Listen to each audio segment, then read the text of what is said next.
Welcome back. Well, retired Captain Aliyu Umar, as you might have seen there, joins us now as we focus our attention on security. It's always interesting. Thank you for coming on this morning, first and foremost. Good morning, Chamberlain. It's always interesting when we talk security because that affects everything we do. It affects investment. It affects how you, to some extent, live your life, move around, do what you do. But now, that incident which we're having, the police has been speaking up about this Fulani herdsmen challenge. Then you have the matter over the weekend about those who tried to jailbreak. And then you have, now recently, the police also caught some armed smugglers. They've been at it, some of them, since 2012. And all of this, and yet we have a general elections coming up. Is there any connection for all this, do you think? Yes, indeed. As you said, the absence of security makes virtually everything impossible. The security is like an ether. It's like the absence of which makes everything untenable. But again, we must agree and must begin to understand that security will ever be what we make of it. What we make of it in the sense that we are seeing challenges, but we are not getting smarter. Why? How do you mean? Okay, let's look at this particular point or in time, we shouldn't be having people bringing arms through our borders. Because if there's anything we are looking for in the borders now, it should be arms. Based on the challenges we've had in the last 6 months to 1 year to 2 years, terrorism and what have you.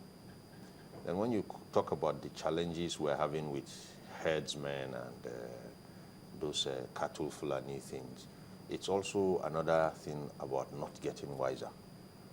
I remember when I was growing up, we used to hear things like nomadic education. Yeah. We left that one to die a natural death. And today, these men who are nomads don't probably know anything about ranching. And you see the population has grown over the last 30 years, but the land remains fixed.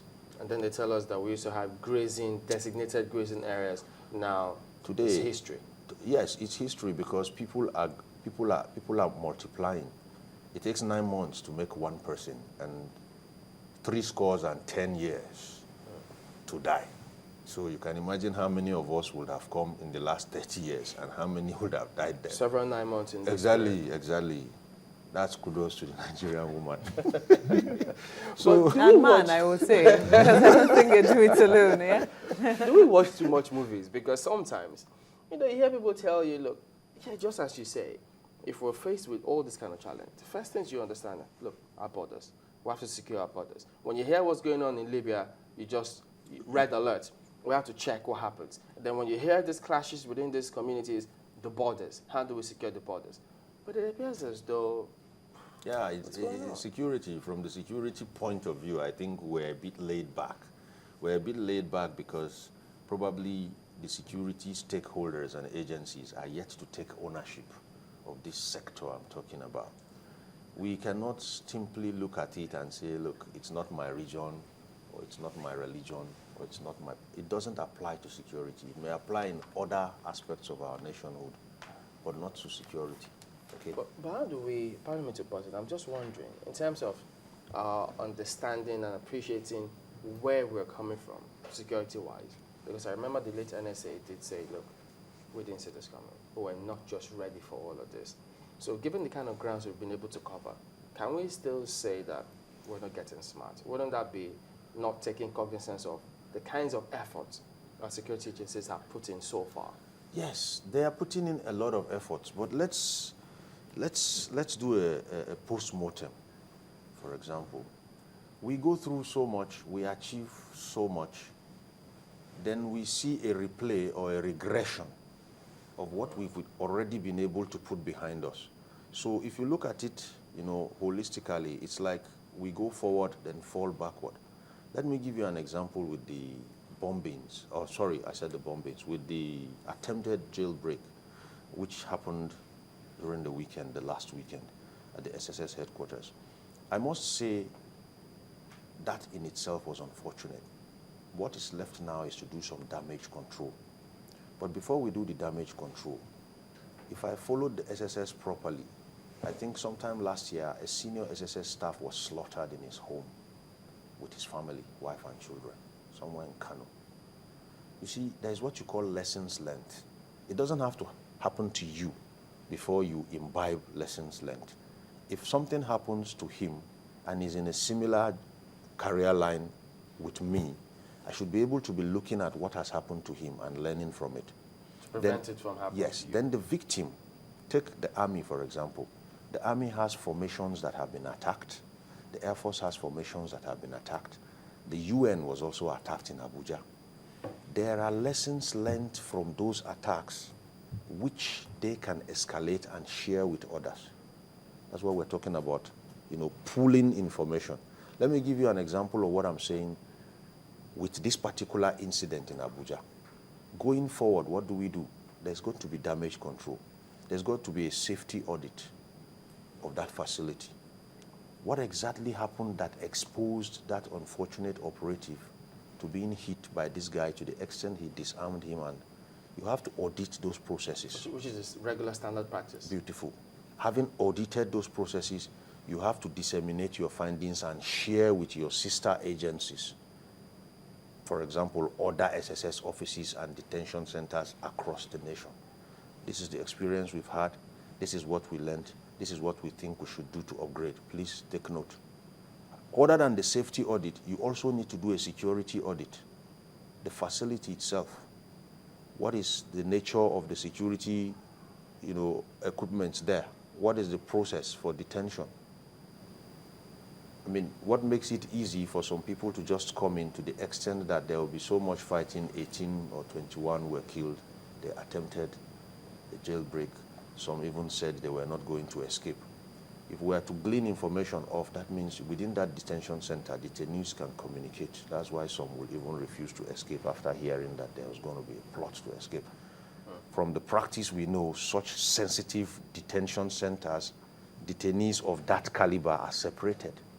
From the day you enter there, you probably don't even know the way there. You don't even see the way to your room.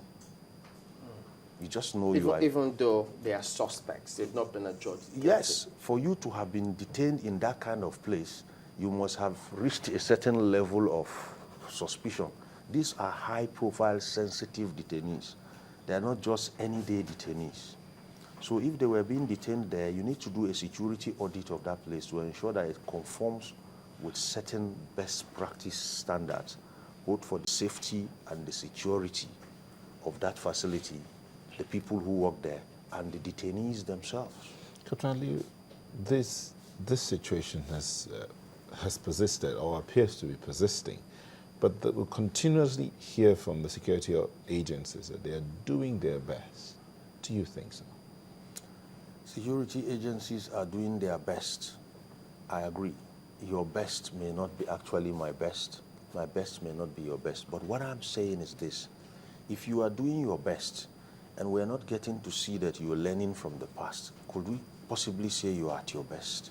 How is it possible that they are not learning from the past? What happens if something happens to me and we work in the same team and that same thing happens to you? It means you haven't learned from what happens to me.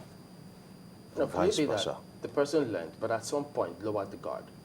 Well, it's possible that the person learned and at some point lowered the guard. But still, that has to do with what we call the operations management in there. Okay, the operations management is such that there has to be a minimum requirement, there has to be a benchmark. Okay, there are certain things that happen, probably an operative carries on in a particular way. You have to send him for maybe some kind of refurbishing. Let me give you an example. When I was in service, I served under a very wonderful officer, and one day he asked me a question. I was to go to one of the universities to disperse crowd. And he says, what equipment will you use? And I mentioned the wrong one. I actually told him I was going there with a mortar, a 29mm Tampella mortar. That is not a thing you use to disperse crowds. Immediately he nominated me for that course, to go to Jaji and do the Tampella mortar course. Yes, he took me off the assignment and sent me to Jaji to go and do that course. And one would think that he's saying to go and do something that has to do with relations, civilian relations. I mean, when I came back, I walked up to him and thanked him and said, wow, if I had been given that weapon, I probably would have committed genocide. But as a young, exuberant officer then, I just felt, look, let me go clean that place out. So what I'm saying is, if people fall below the bar, you can always send them back to be recycled. Now, with what we have, there's no time for recycling. But see, let me read out a statement from the Director of Defense Information, Major General Chris Olukolade, where he talked about the amount of weapons that were seized yesterday from across the border, 288 rifles, 35 rocket-propelled grenades, and improvised explosive devices. Now, this is a pointer to, before now, what we'll hear of vehicles that are passing 20, 50 vehicles passed through for an attack, but it appears the attacks are down. You were saying that it's as though what's happening is repeated, so it's as if they are not learning, but this is a sign that they are learning. They are beginning to capture vehicles, 14 vehicles captured, this amount of weapons captured. Are they not progressing? There is progress, agreed. In terms of operations, you are catching somebody who has taken a rifle, you are progressing. Now, what if tomorrow, having pocketed all these feats, we now get another attack on another military base? What will you say of this progress? You know, it's like the progress is, do I say now it is spatial, or is it epileptic? It has to be sustained. Sustained in the sense that once we do something well, the first time, we do something the second time, the third time, we should be able to sustain it. Sustaining it means if you do something, if you follow a process regularly, you should be able to do it in less time. Doesn't that make you predictable? Not predictable in the sense that you are looking at it. If, for example, today, right from the time the SOE started, the state of emergency out there, certain things had been consolidated. By now, the immigrations too should have been able to hold our borders to the extent that probably even these ones that attempted coming in and were caught should have even been discouraged. The man who came in and had to be caught actually felt he could do it successfully. That's why he did it. Now, away from, tactical, is it attacks and counterattacks? Let's look at the social side of things. Just 2 days ago, we had the elders from Borno and Yobe kicking against an extension of the state of emergency, and they were giving their reasons. They were saying that it hasn't worked so far, and I think that we also brought that up for discussion, that some people were saying that kind of posturing is a little worrisome in the sense that it was supposed to benefit them in the very first instance. Well, how come is it now that they're the ones kicking against it in the very first instance? I really found that a bit amazing. Honestly, if the state of emergency hasn't worked, everybody shares in the blame, including those elders. People know how to tell us what is not working, but they don't come out to say how it will work. I personally won't take you seriously if you are telling me this is not good enough and you're not profiling what you think should be good enough. I've just told you that we are retrogressing. And how do I feel we should sustain it? Sustaining it means sharing experience. Once you get something, consolidate it and keep it there so that it will continue, not. So if the elders come out and say the state of emergency should be lifted, I think they should be telling us what they expect or what they want to do in place of the state of emergency. It's a collective failure if anybody comes and says it has failed. The problem with these people is when they think state of emergency, they think their state. It's a Nigerian problem, it's not a Borno problem. We're making a statement there. And the way we make that statement will actually predetermine whether this thing is going to duplicate itself somewhere, whether people are going to jump on that kind of bus elsewhere. How do you then see the army, overcoming the challenge of getting them to buy in? Because it would seem that if you now have people coming out very clearly to tell you that, look, by the time it's over in April, we're hoping that there will be no extension of this. What it inevitably means is that if there is an extension for adventure, what will happen is that they might not cooperate with the people who are there on ground. Yes, for the army, I think the army is locked in a rather dicey situation there. But again, I recall I opined once that the problem with that SOE, the greatest problem it has there is motivated or is sponsored by the politics of bread and butter. Because I just don't see how people within ground zero of things haven't profiled a better solution and are saying do away with what has been proffered. If you know what is wrong with something, then it means you actually know a better option. That's why you know this one is wrong. So basically, the army is caught in a very dicey situation, yes. But those are some of the challenges of serving or being part and parcel of a democracy. You have to carry everybody as much as possible along. You know, it's about aggregated opinion.